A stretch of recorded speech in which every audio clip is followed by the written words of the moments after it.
So, hello guys. Ang lulutuin natin ngayon is itag with red beans. Kunting mantika lang. Mag-gisa na tayo. Unahin natin ang bawang at sibuyas.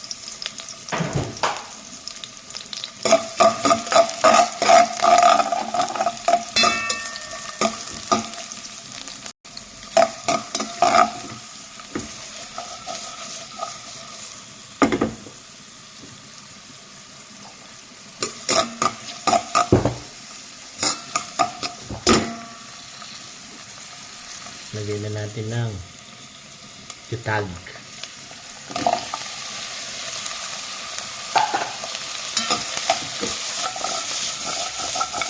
Palabasin lang natin yung aroma ng itag bago natin ilagay ang red beans with water.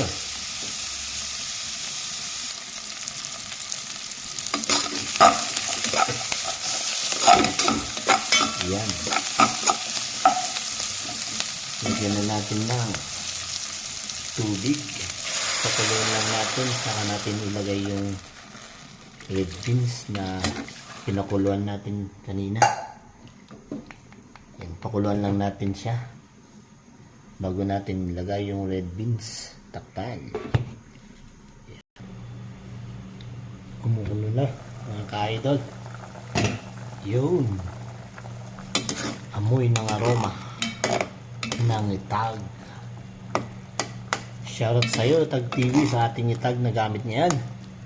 Shoutout, idol. Ayun, pwede na natin ilagay yung ating pinakuluan na red beans kanina. Yan siya.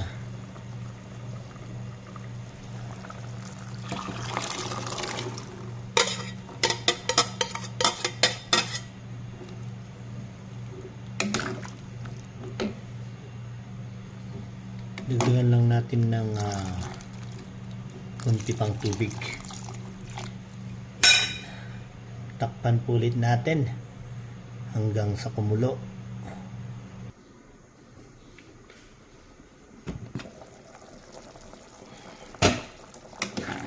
Lagyan lang natin siya ng kunting asin kasi medyo kulang yung asin natin sa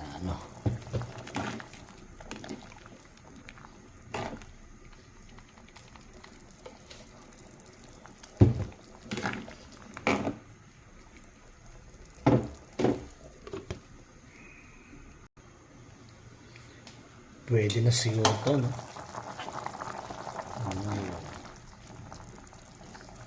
Yan. Lagyan na natin yung gulay niya.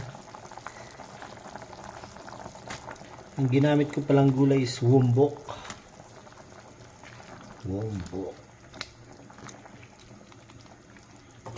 Pakuluin lang ulit natin. Antayin natin makulo yung maluto yung gulay niya.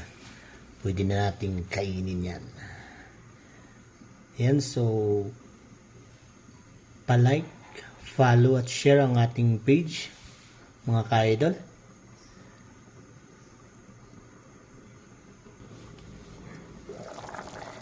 Yun, luto na mga ka-idol. Kakusina.